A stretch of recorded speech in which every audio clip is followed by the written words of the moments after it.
Hi all, welcome back. In today's class, we are starting physical properties of alcohol, phenols and ethers. NCERT में इससे assertion, reasoning के question, 2 marker question बहुत ही frequently आते हैं board exam में. तो ये टॉपिक हम क्वेश्चन के फॉर्म में पढ़ना प्रेफर करेंगे.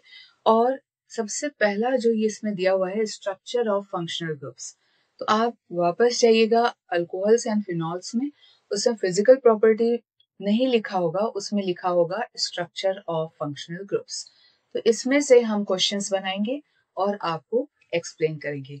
So my name is Toshi Sharma and you are watching me in OCC students platform.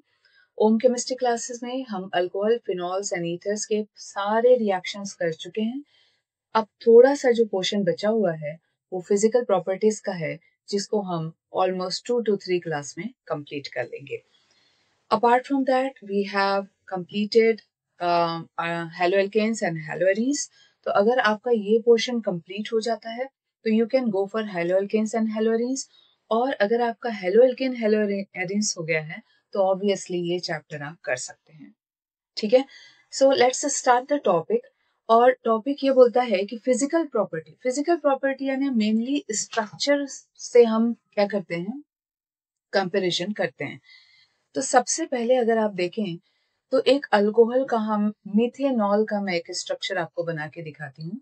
So there is a carbon here, correct, and there is a oxygen here and there is a hydrogen here and this is a lone pair on oxygen and यहाँ पे hydrogen, इधर hydrogen और यहाँ पे भी hydrogen.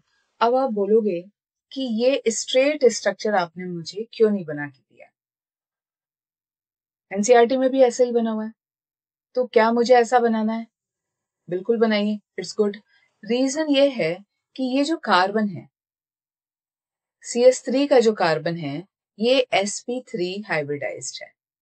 sp3 hybridised है. ठीक है, कैसे हाइब्रिडाइजेशन कैसे निकालते हैं हम? Hybridisation is equal to sigma plus lone pair. Carbon में कितने सिग्मा है? काउंट 1 2 3 4. जितने सिंगल बॉन्ड उतने सिग्मा. सिंगल बॉन्ड, ठीक है, जितने सिंगल बॉन्ड होंगे उतने सिग्मा होते हैं. तो ये हो गया आपका 4 single bond I can see. Lone pair कुछ भी नहीं है, तो हाइब्रिडाइजेशन नंबर आया 4. और 4 आता है तो मैं हमेशा बोलती हूँ या तो आप सर्कल को 4 पार्ट में डिवाइड कर लीजिए, इक्वल पार्ट में. तो सबसे पहले इलेक्ट्रॉन कहाँ भरते हैं? S में, फिर PX में, फिर PY में, फिर PZ में. याद करिए इलेक्ट्रॉन आप कैसे भरते हैं. तो वैसे एक एक पार्ट को नाम दीजिए. अब इसमें से निकालिए कि आपने लिखा क्या है. S1 और P कितने हैं? 3. तो हाइब्रिडाइजेशन कितना आया? sp3. क्लियर होता है? तो इस कार्बन का हाइब्रिडाइजेशन क्या है बेटा? sp3 है. ये sp3 हाइब्रिडाइज्ड है. अब हम ऑक्सीजन की बात करते हैं, क्योंकि ये ऑक्सीजन जो है वो इस कार्बन से बाइंडेड है, करेक्ट. तो ये oxygen, this oxygen is also sp3 hybridised. ये भी sp3 हाइब्रिडाइज्ड है. अब आप बोलोगे कैसे? तो हाइब्रिडाइजेशन इज इक्वल टू क्या होता है? Number of sigma. तो इसके पास कितने सिग्मा है? 1 and 2. तो 2 सिग्मा. और लोन पेयर कितने हैं?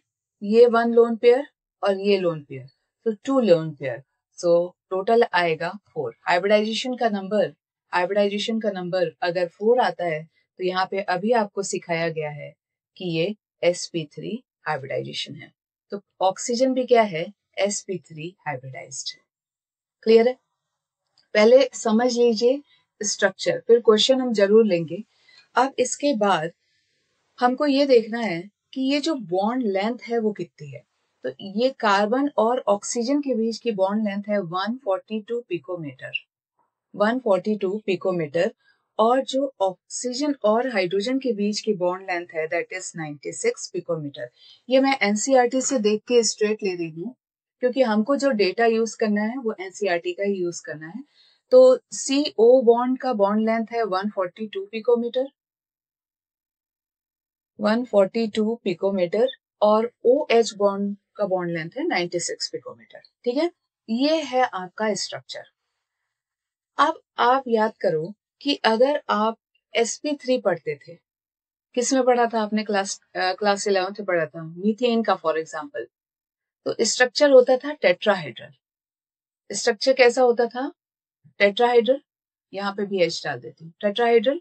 और ये जो एंगल होता था वो होता था 109 डिग्री और 28 मिनट्स का। 109 डिग्री 28 मिनट्स का। यानी अगर ये भी sp3 है, कार्बन भी sp3 है, ऑक्सीजन भी sp3 है, तो ये जो एंगल है वो कितना होना चाहिए? 109 डिग्री 28 मिनट्स का। लेकिन ये कितना है? 108 डिग्री 0.9 मिनट्स का। ये है 108.9 का। तो पहला क्वेश्चन यहीं से आ गया। फर्स्ट क्वेश्चन क्या आ गया आपका? The bond angle of tetrahedral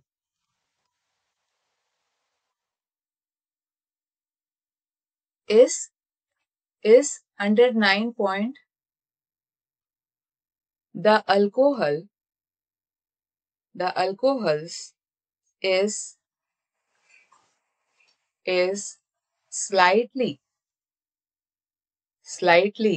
less than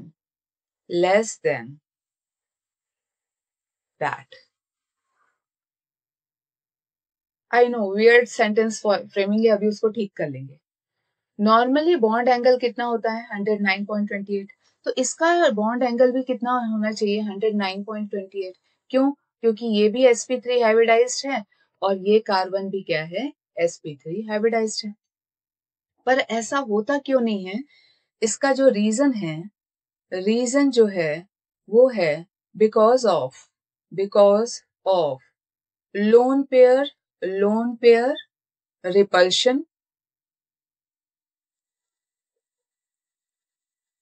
repulsion of oxygen atom भी लिख लो। Lone pair repulsion of oxygen atom. अब ये क्या हुआ? इसका क्या मतलब है ये पढ़ते हैं। देखो, नॉर्मली अगर आप मिथेनॉल के साथ काम कर रहे हो तो आप sp3 हाइब्रिडाइजेशन के साथ ही काम कर रहे हो। ये है, अच्छा मैडम आपने ऐसा क्यों बनाया? ये हुआ, ये sp3, ये हो गया टेट्राहाइड्रल दिख रहा है, ये टेट्राहाइड्रल दिख रहा है। तो एनसीईआरटी में इसलिए इसने क्या किया है? टेट्राहाइड्रल की फॉर्म में बनाया है। अब ये ऑक्सीजन भी क्या है? यहाँ पे H है ना? तो ये हो गया इसके लोन पेयर और ये इसके lone pair. Lone pair is not a part of geometry. तो हम यहाँ पे क्या करते हैं? इस पूरे स्ट्रक्चर को कुछ ऐसा बनाते हैं। और ये जो बॉन्ड एंगल है, बॉन्ड एंगल कौन सा मैडम? ये वाला। उसको होना चाहिए 109.28, लेकिन ये है कितना? 108.9 डिग्री का। रीजन क्या बोल रहा है? रिपल्शन। अब ये देखो, ये यहाँ पे एक लोन पेयर दिख रहा है आपको, ये वाला, और ये भी एक लोन पेयर दिख रहा है। अब ये क्या करेंगे? लोन पेयर क्या करते हैं? रिपल्स करते हैं। ऑक्सीजन के दो लोन पेयर दिख रहे हैं आपको, वो एक दूसरे को रिपल्स करेंगे। अगर वो रिपल्स करेंगे बेटा, तो ये इस पे जोर लगाएंगे, CO और OH के बॉन्ड पे क्या लगाएंगे? उसको अंदर की तरफ फोल्ड कर देंगे। ऊपर से अगर रिपल्शन आ रहा है, समझो ये ऑक्सीजन है, उसके पास दो लोन पेयर है। अब दोनों इलेक्ट्रॉन है तो they will repulse each other, correct? वो ऊपर से रिपल्स करेंगे तो ये अंदर वाला बॉन्ड क्या हो जाएगा? थोड़ा अंदर की तरफ शिफ्ट होगा। मैं कौन सा बॉन्ड बोल रही हूँ? ये वाला। ये बॉन्ड थोड़ा अंदर इधर शिफ्ट होगा और ये वाला बॉन्ड भी थोड़ा सा अंदर शिफ्ट होगा। और अगर ये बॉन्ड शिफ्ट हुआ तो बॉन्ड एंगल क्या हो जाएगा? बॉन्ड एंगल क्या हो जाएगा? लेस हो जाएगा, lesser than tetrahedral bond angle. Tetrahedral bond angle फिर से समझ लीजिए। ऑक्सीजन के पास दो लोन पेयर है, तो इलेक्ट्रॉन डेंसिटी है, वो रिपल्स करेंगे एक दूसरे को। अगर ये एक दूसरे को रिपल्स करेंगे तो ये इधर नीचे आएगा, तो ये इस बॉन्ड CO बॉन्ड को अंदर की तरफ पुश करेगा। और यहां से रिपल्शन आएगा तो ये OH बॉन्ड को अंदर की तरफ पुश करेगा। तो ये जो बॉन्ड एंगल है, ये CO H का जो बॉन्ड एंगल है वो क्या हो जाएगा, लेस हो जाएगा, क्योंकि यहां से रिपल्शन आ रहा है और यहां से भी रिपल्शन आ रहा है, तो ये बॉन्ड थोड़ा सा क्या हो जाएगा, अंदर हो जाएगा, और अंदर हो जाएगा तो ये बॉन्ड एंगल क्या हो जाएगा, लेस हो जाएगा then tetrahedral bond angle. Clear है, इजी है, इट्स नॉट दैट टफ। अब चलते हैं सेकेंड टॉपिक पे, और सेकेंड टॉपिक आपका कंपैरिजन करना है फिनॉल और मिथेनॉल के बॉन्ड एंगल पे। तो सेकेंड टॉपिक बॉन्ड एंगल नहीं, बॉन्ड लेंथ पे। एनसीईआरटी में क्या दिया है, बॉन्ड लेंथ, करेक्ट। तो let's talk about phenol and methanol. अब बेटा फिनॉल बनाते हैं, तो फिनॉल हम कैसे बनाएंगे, ये हो गया आपका फिनॉल, ये कुछ ऐसा, ये this is O and this is H। अब ये जो carbon of the benzene ring है, अब इस पे फोकस करिए। ये कार्बन तो बेटा sp2 हाइब्रिडाइज्ड है, ये कार्बन क्या है, sp2 हाइब्रिडाइज्ड है। अब आप बोलोगे रीजन, तो रीजन देख लो, अल्टरनेट डबल बॉन्ड बना दे ये। अब इस कार्बन पे अगर फोकस करें तो इसके पास कितने सिग्मा है, 1 2 और ये 3, सो इट हैज 3 सिग्मास, 3 सिग्मा है, लोन पेयर 0 है, तो हाइब्रिडाइजेशन का नंबर क्या आया, हाइब्रिडाइजेशन का नंबर आया 3। और यानी एक सर्कल लीजिए और उसको 3 इक्वल पार्ट पे डिवाइड कर दीजिए। पहले इलेक्ट्रॉन आप किस पे भरते हैं, s पे, फिर px पे, फिर py पे, तो हाइब्रिडाइजेशन कितना निकल के आया, sp2। तो अगर sp2 है तो स्ट्रक्चर क्या होगा, ट्राइगोनल प्लेनार, और ये है भी। इस कार्बन का स्ट्रक्चर कैसा दिख रहा है, ट्राइगोनल प्लेनार दिख रहा है। पर क्वेश्चन ये नहीं है, क्वेश्चन कुछ और है। पहले हम एक मिथेनॉल भी बना लेते हैं, फिर हम अल्कोहल और फिनॉल को क्या करेंगे, कंपेयर करेंगे। ये है आपका मिथेनॉल, ये कार्बन इधर, कार्बन के साथ हाइड्रोजन है ना, ये है आपका ऑक्सीजन और ये है हाइड्रोजन। और क्वेश्चन है bond length of CO of phenol is lesser than bond length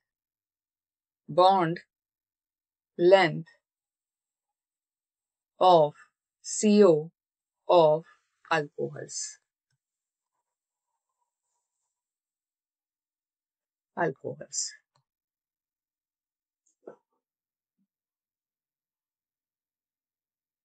ठीक है, क्वेश्चन समझ में आया।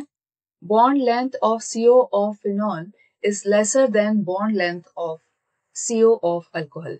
तो फोकस आपको करना है इस CO पे, इस कार्बन और इस ऑक्सीजन पे, और यहाँ पे भी इस कार्बन और इस ऑक्सीजन पे। ये जो बॉन्ड लेंथ है, ये जो सिंगल बॉन्ड है, ये जो बॉन्ड लेंथ है वो कितनी है, यहाँ 142 पिकोमीटर। कितनी है यहाँ पे, 142 पिकोमीटर। जो बॉन्ड लेंथ CO की मिथेनॉल में 142 है, वो CO ऑफ फिनॉल में वो बॉन्ड लेंथ कितनी दी हुई है एनसीईआरटी में, कितनी दी हुई बेटा, 136 पिकोमीटर। एनसीईआरटी रख के बैठा करिए, 136 पिकोमीटर। तो बॉन्ड तो दोनों में CO है, तो प्रॉब्लम क्या आ गई, प्रॉब्लम जरूर हाइब्रिडाइजेशन में होगी। अब ये जो कार्बन है ये sp3 हाइब्रिडाइज्ड है, और जो ये कार्बन है वो क्या है, sp2 हाइब्रिडाइज्ड है। तो आप बोलोगे तो इससे क्या होता है, हाइब्रिडाइजेशन है तो ठीक है, इससे होता क्या है, तो बॉन्ड लेंथ कैसे कम हो गई हाइब्रिडाइजेशन से, नेक्स्ट टॉपिक हमारा वही है। तो आई होप आपने नोट कर लिया होगा, है ना। ये क्वेश्चन हम रख लेते हैं। चलिए अब हम देखते हैं कि देखो फिनॉल में क्या होता है बेटा, ये है फिनॉल, ये आपका फिनॉल हो गया, ये ऑक्सीजन और ये है हाइड्रोजन। फिनॉल में ऑक्सीजन क्या देता है, प्लस आर इफेक्ट, है ना, और पाई यहां शिफ्ट हो जाता है। तो इसके कारण यहाँ पे डबल बॉन्ड कैरेक्टर आ जाता है। ये हो गया, इधर हो गया, ये नेगेटिव नेगेटिव यानी पेयर ऑफ इलेक्ट्रॉन, ये ऑक्सीजन, और ऑक्सीजन ने अपने दोनों इलेक्ट्रॉन यहाँ लगा लिए, और ये हाइड्रोजन और ये पॉजिटिव। अब आप बोलो कि कार्बन और ऑक्सीजन के बीच में, मैम कहाँ है कार्बन, ये वाला कार्बन, ये कार्बन, कार्बन और ऑक्सीजन के बीच में क्या आ गया, डबल बॉन्ड कैरेक्टर आ गया, जिसको हम पार्शियल डबल बॉन्ड कैरेक्टर बोलते हैं। ठीक है, तो पहला इसका ये हो गया आपका क्वेश्चन, ये आपका क्वेश्चन। ठीक है, ठीक से लिख देती हूँ मैं। चलो, ये है आपका क्वेश्चन, और इसका आंसर क्या होगा, पहला आंसर जो होगा, the carbon oxygen of phenol has partial double bond character, partial double bond character।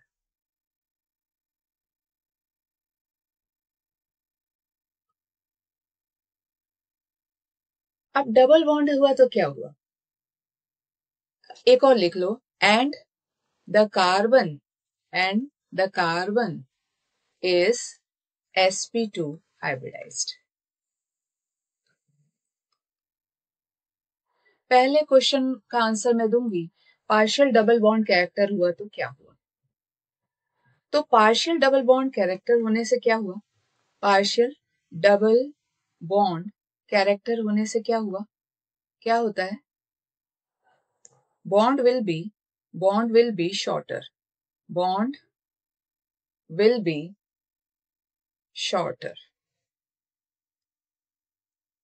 आपको पता है ट्रिपल बॉन्ड सबसे छोटा होता है, फिर डबल बॉन्ड, फिर सिंगल बॉन्ड। तो जब भी डबल बॉन्ड बनता है तो एक्सटेंट ऑफ ओवरलैपिंग बढ़ जाती है ना, कार्बन और ऑक्सीजन के बीच की जो ओवरलैपिंग होती है जिससे बॉन्ड्स बनते हैं वो बढ़ जाती है, और क्या होता है, दो एटम और पास आ जाते हैं, और बेटा एटम पास आए तो बॉन्ड लेंथ क्या हो गई, कम हो गई। तो कार्बन ऑक्सीजन के बीच में पार्शियल डबल बॉन्ड कैरेक्टर है, डबल बॉन्ड हुआ तो बॉन्ड लेंथ कम होगी फॉर श्योर। और उसको और समझाना है तो कार्बन और ऑक्सीजन के बीच की एक्सटेंट ऑफ ओवरलैपिंग बढ़ जाती है अगर डबल बॉन्ड होता है, और बॉन्ड लेंथ क्या हो जाती है, शॉर्ट हो जाती है। तो दैट्स द क्वेश्चन कि bond length is shorter, yes it is shorter because extent of overlapping is more because of plus are effect of oxygen. Oxygen यहाँ क्या दे रहा है, प्लस आर इफेक्ट दे रहा है। तो मैडम जल्दी जल्दी आपने पढ़ा दिया, तो ठीक है, यहाँ पे एक बार लिख लीजिए। सबसे पहले क्या हुआ, plus are effect by oxygen है ना, उसके कारण क्या हुआ, partial double bond character, partial double bond character. फिर क्या हुआ, पार्शियल डबल बॉन्ड कैरेक्टर होगा तो डबल बॉन्ड में क्या होता है बेटा, extent of overlapping is more, और एक्सटेंट ऑफ ओवरलैपिंग ज्यादा हुई तो bond will be shorter, bond क्या हो जाएगा, शॉर्ट हो जाएगा, bond will be shorter. Clear होता है मैम। एनसीईआरटी में लिखा है conjugation of unshared electron pair of oxygen with aromatic ring, है ना। एनसीईआरटी क्या लिखता है, एनसीईआरटी लिखता है कॉन्जुगेशन, इसलिए एनसीईआरटी लेके बैठा करिए, conjugation of unshared electron pair of oxygen with aromatic means benzene ring. Aromatic का मतलब क्या होता है, अल्टरनेट डबल बॉन्ड, है ना, aromatic ring means benzene ring. अब conjugation of unshared electron pair, वही तो मैंने बोला, ये जो अनशेयर्ड इलेक्ट्रॉन पेयर है, ऑक्सीजन के ये जो लोन पेयर है वो क्या शेयर्ड है, नहीं, इसको क्या बोला उसने, अनशेयर्ड इलेक्ट्रॉन पेयर बोला। और इसका कॉन्जुगेशन वो उसने किसके साथ कॉन्जुगेट किया, किसके ऊपर थ्रो किया, कार्बन की तरफ, carbon of the benzene ring, तो ऑक्सीजन विथ एरोमेटिक रिंग। तो ऑक्सीजन का ये जो लोन पेयर था वो एरोमेटिक के साथ क्या कर लिया, कॉन्जुगेशन कर लिया, है ना। कॉन्जुगेशन यानी क्या कर लिया, शेयर कर लिया उसके साथ। तो उसने ये लोन पेयर यहाँ पे अब शेयर तो एग्जैक्ट वर्ड नहीं होता है केमिस्ट्री में, कॉन्जुगेट कर लिया। तो ये दोनों इलेक्ट्रॉन इस कार्बन के साथ उसने क्या कर लिए, पार्शियल डबल बॉन्ड कैरेक्टर में क्या कर दिए, क्रिएट कर लिए ड्यूरिंग द रेजोनेंस। तो केमिस्ट्री में बोलते हैं the lone pair is in of oxygen is in conjugation with the carbon of the benzene ring. Lone pair of oxygen is in conjugation with carbon of the benzene ring. Carbon के साथ जुड़ा हुआ है for a time being, क्योंकि ये resonance चल रहा है, ठीक है। तो वही चीज हमने सिंपल में पढ़ी प्लस आर के फॉर्म में। तो आई होप इतना काफी है किसी भी क्वेश्चन को हैंडल करने के लिए। तो ये क्वेश्चन बन सकता है कि the CO bond length of phenol is lesser than the CO bond length of methanol, हालांकि दोनों ही क्या है, अल्कोहल है। हैंडल कर लोगे। The bond angle of ether, ether कितना होता है, 111.7, है ना, is greater than the bond angle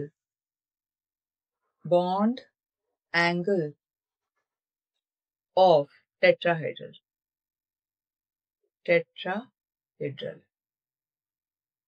tetrahedral का कितना होता है, 109 डिग्री 28 मिनट्स का, है ना। क्वेश्चन है, हैंडल करेंगे। This is the next and last question for today's class. तो ईथर क्या होता है बेटा, ईथर होता है ROR। ये हो गया एक मैं सिंपल ईथर ले लेती हूँ, यहाँ भी CH3 ले लिया और यहाँ पे ले लिया लोन पेयर ऑक्सीजन के, ये ठीक है। तो अब यहाँ पे जो बॉन्ड एंगल है, अच्छा वो सब छोड़ो, सबसे पहले ये देखो, ये कार्बन क्या है, sp3, 4 सिग्मा है यानी sp3। ये वाला कार्बन भी क्या है, sp3। ये ऑक्सीजन क्या है, sp3। अभी पढ़ के आ रहे हैं, ऑक्सीजन क्या है, sp3, 2 sigma plus 2 lone pair, hybridisation number 4। ये कार्बन 4 सिग्मा, हाइब्रिडाइजेशन नंबर 4। ये carbon 4 sigma, hybridisation number 4। Hybridisation 4 हुआ तो sp3 हाइब्रिडाइज्ड होता है, करेक्ट। तो सारे जब sp3 हाइब्रिडाइज्ड हैं तो ये जो बॉन्ड एंगल है, ये जो बॉन्ड एंगल है कितना होना चाहिए, tetrahedral bond angle. sp3 means tetrahedral, tetrahedral means 109 degree 0.28 minutes. लेकिन ये बॉन्ड एंगल कितना दिखा रहा है, 111.7, 111 डिग्री 0.7 मिनट्स का। तो ये बॉन्ड एंगल क्या हो गया, ग्रेटर हो गया टेट्राहाइड्रल से, जबकि ये सारे एटम्स क्या हैं, टेट्राहाइड्रल। तो ये ग्रेटर कैसे हो गया, है ना। तो रीजन दिखा हुआ है एनसीईआरटी में, because of the repulsion of bulky R groups, repulsion of bulky, due to repulsion between the two bulky groups. तो रीजन क्या है, रीजन लिखिए, repulsion between, due to repulsion between the two bulky R groups, alkyl groups। अब इसको समझिए, इसको समझते हैं।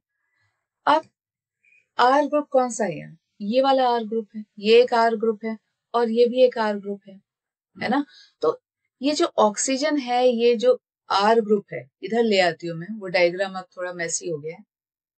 तो यहाँ पे क्या है बेटा, hydrogen hydrogen hydrogen hydrogen hydrogen और ये हाइड्रोजन। तो ये जो दो R ग्रुप हैं, ये एक दूसरे को क्या करते हैं, रिपल्स करते हैं।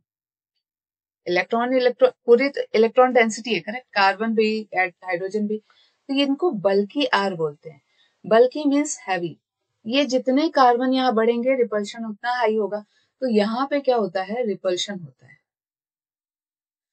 तो आपको क्या लगता है, रिपल्शन होगा तो ये बॉन्ड किधर जाएगा, पीछे भागेगा, थोड़ा पीछे भागेगा, इसको ये रिपल्स करेगा तो ये बॉन्ड क्या होगा, थोड़ा पीछे भागेगा, है ना। अगर यहाँ से ये एक दूसरे को दो R ग्रुप रिपल्स कर रहे हैं तो ये बॉन्ड जो CO बॉन्ड है वो क्या होगा, थोड़ा पीछे जाएगा, और पीछे जाएगा तो बॉन्ड एंगल क्या हो जाएगा, बढ़ जाएगा। बॉन्ड एंगल कितना हो जाएगा, 111.7। अब यहाँ पे डाउट हमेशा की तरह कि मैडम ऑक्सीजन भी तो रिपल्शन कर रहा है, ये भी तो रिपल्शन कर रहे हैं, और इसको अंदर भी, इस बॉन्ड को अंदर डाल रहे हैं, अंदर पुश कर रहे हैं। मैम ऊपर से ऑक्सीजन भी रिपल्शन कर रहा है, ऐसा नहीं है कि ये अंदर के R ग्रुप ही रिपल्स कर रहे हैं, ऊपर से ऑक्सीजन के लोन पेयर एक दूसरे को रिपल्शन कर रहे हैं, और ये CO बॉन्ड को क्या कर रहा है, अंदर डाल रहा है, अंदर की तरफ पुश कर रहा है, तो बॉन्ड एंगल छोटा होना चाहिए। लेकिन बेटा अंदर से कार्बन और कार्बन भी एक दूसरे को रिपल्स कर रहे हैं, R ग्रुप, तो ये जो रिपल्शन है वो ओवर कम कर जाता है ऊपर वाले रिपल्शन को। तो अगर ये रिपल्शन हाई हो गया तो क्या हो जाएगा, बॉन्ड क्या हो जाएगा, पीछे की तरफ जाएगा। समझ में आ रहा है ना कि नहीं आ रहा है। ये जो, एक मिनट, यहाँ दो रिपल्शन लग रहे हैं, है ना, ये है ऑक्सीजन, ये है R और ये है R, ये एक दूसरे को रिपल्स कर रहे हैं। ये रिपल्स करेंगे तो ये जो बॉन्ड है ये थोड़ा पीछे जाएगा, समझ लो ये यहाँ आ गया है, और ये बॉन्ड भी पीछे जाएगा बेचारा, ये यहाँ आ गया है ना। अब लेकिन बेटा ऊपर से भी रिपल्शन लग रहा है, ये लोन पेयर ये भी एक दूसरे को क्या कर रहे हैं, रिपल्स कर रहे हैं, ये भी क्या कर रहे हैं, रिपल्शन दे रहे हैं। तो ये क्या कर रहे हैं, इस पे फोर्स डाल रहे हैं, ऊपर से रिपल्स करेंगे तो CO बॉन्ड पे फोर्स डालेंगे, तो ये इसको थोड़ा अंदर भेज रहे हैं, और अंदर से ये इस बॉन्ड को थोड़ा, मैम किस बॉन्ड को, इस बॉन्ड को, CO बॉन्ड को बाहर भेज रहे हैं। तो ऊपर से भी रिपल्शन लग रहा है और अंदर से भी लग रहा है, लेकिन ये जो बल्कि ग्रुप का रिपल्शन है वो थोड़ा ज्यादा होता है, और इसके कारण ये जो बॉन्ड एंगल है ये 111.7 डिग्री का हो जाता है, 7 मिनट्स का हो जाता है, 111 डिग्री 0.7 मिनट्स का हो जाता है। तो ईथर्स में sp3 हाइब्रिडाइज्ड होने के बावजूद बॉन्ड एंगल टेट्राहेड्रल से बढ़ जाता है, क्लियर होता है। और अल्कोहल्स में sp3 हाइब्रिडाइज्ड होने के बावजूद बॉन्ड एंगल टेट्राहेड्रल से कम हो जाता है। और एक क्वेश्चन क्या था, फिनॉल का CO और अल्कोहल का CO बॉन्ड लेंथ में डिफरेंस था, इसमें बॉन्ड लेंथ ऑलमोस्ट सेम है, इसमें बॉन्ड लेंथ है 141 पिकोमीटर, तो इसमें कोई प्रॉब्लम नहीं है। तो ये 3 क्वेश्चन थे जो फिजिकल केमिस्ट्री, जो फिजिकल प्रॉपर्टीज में हमने लिए। इसके बाद हम ईथर्स का एक और कॉन्सेप्ट है फिजिकल प्रॉपर्टीज का, वो करके ये चैप्टर कंप्लीट कर लेंगे। So see you in the next class. अगर आपको ये कॉन्सेप्ट समझ में आया है तो आप OCC को सब्सक्राइब कर सकते हैं, चैनल को लाइक कर सकते हैं और शेयर कर सकते हैं। And see you in the next class. Bye for now.